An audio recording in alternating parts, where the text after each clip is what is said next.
I am Mr. J. It's a great day today. First day of spring, actually.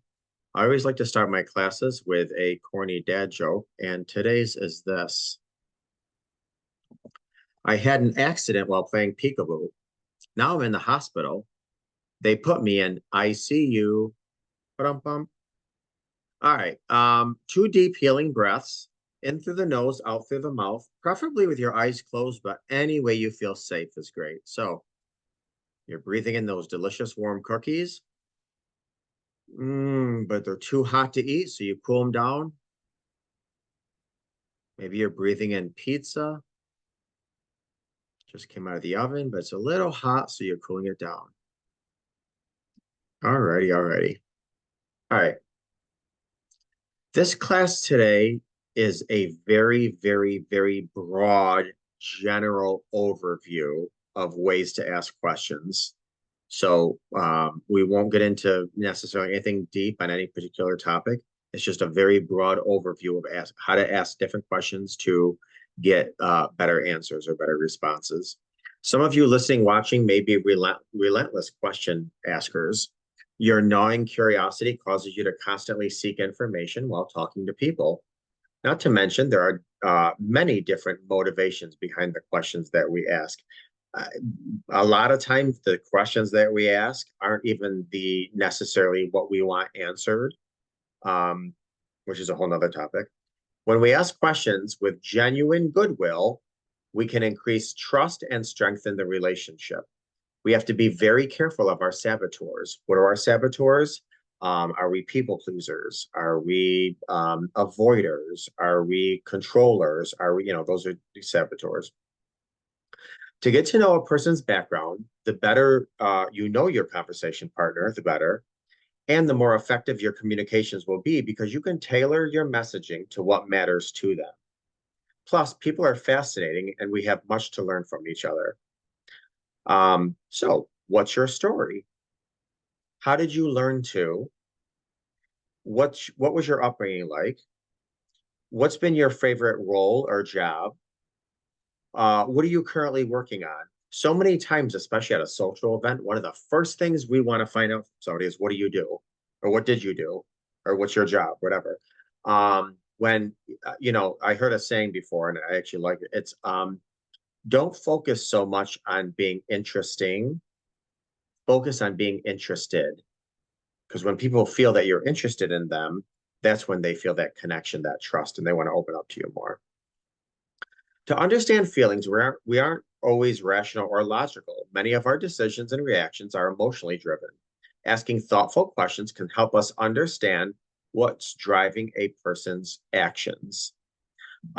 So when you speak to somebody, when you're done talking to them, you can ask them questions too. How did that affect you? Or how do you respond to that? A lot of times we're saying something and we want a response. Somebody, for whatever reason, they choose silence. You can ask them, how do you respond to that? I imagine you must have felt blank. Is that right? This is an engaging conversation. And what drove you to that decision? So, do you see how that is being interested more so than being interesting? To learn context, things often make more sense when we understand the bigger picture and gain a wider perspective. So, getting more details from a place of curiosity, not judgment. And we all have judgment. We all have judgment. All of us have an inner judge where we judge our own selves, our own thoughts, our own behaviors, our own actions, our own reactions, and we judge that of others. So, we need to really be mindful and get our own judge in check. Um, when we do, we can ask better questions, such as, when did this start happening? Those are great liners. Who else was involved? Where else is this happening? Again, the focus should be on being interested, not necessarily interesting. One of the things that I often tell people too is instead of asking yourself, what do I want to come out of this conversation or what is my goal? The why behind it. Why is it important? So, for instance, instead of asking yourself, this could be anything. Let's just say you're at a social event and you want to say, you know what? I want to get out of this conversation a deeper knowledge of my neighbor. So I'm at a social event at my neighbor's house. I want to get a deeper understanding of my neighbor. That's your what. Well, that's fine, great, and dandy, but how about the why? Why is that important to you? And once you start writing down the why, that's going to be your motivation for your what. And this goes with your relationship with your kids, your significant other, what have you. If you focus on the why is that important to you? That'll give you much more meaning, depth, and motivation. To collect ideas, other people's minds are a treasure trove of creative insights, but they may need some prompting to share them. So brainstorming and problem solving are most likely to be fruitful if we are humble and confident enough to crowdsource by directly asking for input. So some of the ways we can directly ask for input is what other ways can you think of A, B, and C? Again, you're being more interested than interesting. You're invited to conversation. I always say also be very careful with the use I, because I is an invitation, you is an accusation. This is more so in your more intimate relationships. If we have a disagreement, instead of, you never put your dish in the sink, you as an accusation, maybe I would really appreciate it if you put your dish in the sink. Now you're inviting them to do something. So, using I statements always works out better. To customize approach, sometimes you sense something that's not clicking with someone. You need to fix it. Maybe you're not getting the response in a timely manner or at all. Maybe there's some resistance or animosity on some level. If that's the case, take a deep breath. Avoid the temptation to be passive aggressive, which a lot of us are, and that comes easy for much of us, and kindly ask for feedback. So again, this is if you are sensing some resistance with someone, and this could be if you are trying to rebuild after broken trust in your relationship. If you're sensing some resistance with somebody, keep in mind, resistance doesn't necessarily mean disinterested. It could mean that they're a natural avoider or they're conflict avoidant. So it's not that they don't love you or they're not interested in you or they don't prioritize you. It's their natural tendency is I'm an avoider, but that's another class. So maybe you can ask them a question such as, what is your preferred way of? Or what is your favorite way of? What motivates you to blank the most? What barriers do you have? A, B, and C. One of the things that I tell actually even my kids and my spouse, and I think this has something to do with ADHD, but when you ask me a question or when you make a request, please start the statement with when you get a chance. Because I have ADHD, so I already have 600 TVs going in my mind that are on and their volumes are up at all times. So I already feel from the moment I wake up in the morning, and I'm not on any medication for it. I mean, I'm 50 and I've been dealing with this, so I'm not going to get on any medication for ADHD. Plus, on top of that, I think ADHD in a lot of ways does serve people. They get very creative. They can multitask, even though that's not necessarily a thing, but whatever. They can multitask a little bit better. But anyway, because I already feel as if I'm constantly involved in so much all the time, I don't want one more task put on me. So when my family asks me to do something, and it could be my kids saying, hey, Papa, when you get a chance, can you give me some orange juice? I feel empowered that when I'm ready, when it's in my power, when it's my choice, when I'm in a position where it works best for me, I will get you orange juice. 9 times out of 10, I respond immediately. But if somebody just asks me, can you do something? Now you've just turned on another TV and you've added it to the 600 that are in my TV. So this is what I mean when you have to get to know the person you're talking to, find out what is the best way they like to correspond. They like to communicate. What is the best way they're most receptive to what you want to say? Because the goal is optimally both people hear one another. But a lot of times, we talk to people the way that we want to be talked to, and that's not an area where you treat others the way you want to be treated.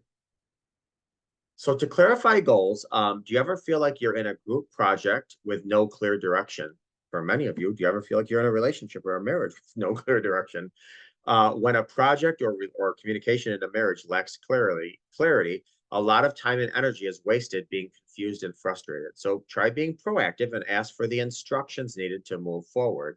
So listen, even if you're going to a group project at work, or you're ready to do a check-in after infidelity, one of the things you might want to say beforehand is, what is the main purpose we're trying to achieve here? So, okay, you're in a meeting with work and you're working on a project. What is the ideal results we want out of this meeting? Same thing if you're talking about rebuilding trust after broken trust in a relationship. Let's do a check-in. What are we looking to accomplish? What's the outcome? What's the desired result we want from this check-in? Is that to connect? Is that to understand? All the above, what have you? Um, what does a successful outcome look like to you?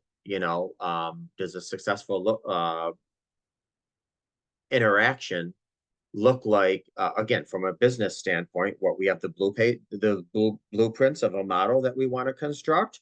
Or in a marriage, is it, as long as I feel heard and we hug afterwards, that would be an ideal takeaway.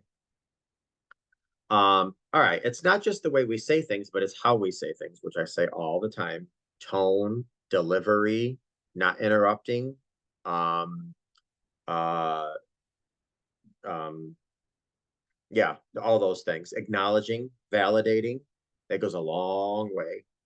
I will, and listen, oftentimes, even if you're getting frustrated, I always say, put a smile on your face. A smile actually tricks your brain into thinking all is good in the hood. And sometimes you have to fake it till you make it. Sometimes we're in some conversations that are awfully frustrating. But if we start to get dysregulated, then we respond in that way, and then the conversation just goes sour. So sometimes you have to sit there and just, man, if you had a baseball bat, you'd love to swing it, but you're just going to sit here and smile and tell your brain all is good in the hood. That way you can have a decent conversation. When we ask questions with ill will or passive aggression, a negative tone, or even when we ask questions as a gotcha, what we're doing is antagonizing and building bridges, as people will just shut down and tune us out. Now, that might make you feel good in the moment, but it's not giving you the desired outcome, because the desired outcome is connection, understanding, building trust, whatever that is. So make sure when you're asking a question, it's not, you're not asking it because you want a gotcha necessarily. No, don't get me wrong. There are those times where those are needed, but that shouldn't be your normal go-to. That said, everyone can benefit from feedback and correction, but their level of receptiveness largely depends on the delivery of the messenger. So offer your point of view for consideration without accusing them of error. You can even ask them, may I offer, some feedback? May I offer some alternatives? Are you open to hear my thoughts? Are you good to hear my response? And 9 times out of 10, they're going to say yes. But again, once the fact that they're saying yes, they're inviting you to give feedback, they're going to be much more open to it. So it benefits you regardless. Once we ask questions, it's crucial to genuinely listen and appropriately respond for true communication to happen. Although listening is an invisible internal process, there are many outward expressions. We can signal our attentiveness or our audience by practicing the classic indicators of listening, with these simple things. And I know a lot of these are going to be common sense, but I think with this day and age, especially with how much we're on technology rather than in person, we lose a lot of this. So maybe this is more for the younger generation, but steady, soft eye contact. Really steady, soft eye contact. Let me repeat. Now, this may be rude in other cultures, just be mindful of that. But here in the Western culture, for the most part, steady eye contact. Nonverbal acts like nodding your head and your facial expressions, which is another reason why I say non-verbal communication can be strong. Because if you're trying to talk to somebody and they're sitting here going like this, I mean, you're getting dysregulated while you're talking. So be very careful of those nonverbal acts. Periodically summarizing what the other person's saying, say, okay, I understand what you're saying. So if I'm hearing you correctly, what you're saying is you'd like me to put my dish in the sink, in a decent amount of time after I'm done eating. Okay, is that correct? I mean, just summarizing what the other person's saying. See if you're on the same page. Ask clarifying questions, whatever that is. Are you saying that, you would like me to clock in a minute before my lunch is over, or as long as it's not a minute over? I mean, ask those clarifying questions. That's fine. And one of my favorites, and I love this, and you can use it. I don't care who you're talking to, why, what, where. This is a go-to that's applicable in the majority of situations. Is simply tell me more. This could, when we're talking to our kids, our spouse, a coworker, you name it. Interesting. Wow, tell me more. That shows that you're interested, that shows you're engaged. That's a quote that is the golden lottery ticket. Questions have the power to carry the conversation to higher levels of inspiration and enlightenment, as well as deeper levels of understanding and relating with each other. So use your questions for good. Always try to use your questions for good. Now, obviously, there's some of you that are watching that you're frustrated. I get it. And sometimes the only way to get an answer is through angst or the gotcha moments or whatever. But if there's true connection going on, make sure there's no ill will, there's no passive aggressive, there's just you're using your questions for good. You're being curious, because keep in mind, we all have an internal judge. We all like to judge ourselves and others. So always be curious, always listen, validate, acknowledge, maybe even summarize, repeat what was said before you give your input. So basically, I'll leave you asking, I'm going to leave you with asking yourself this.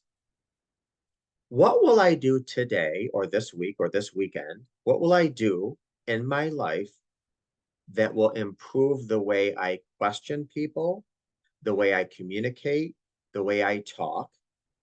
How will I change to improve the relationships around me?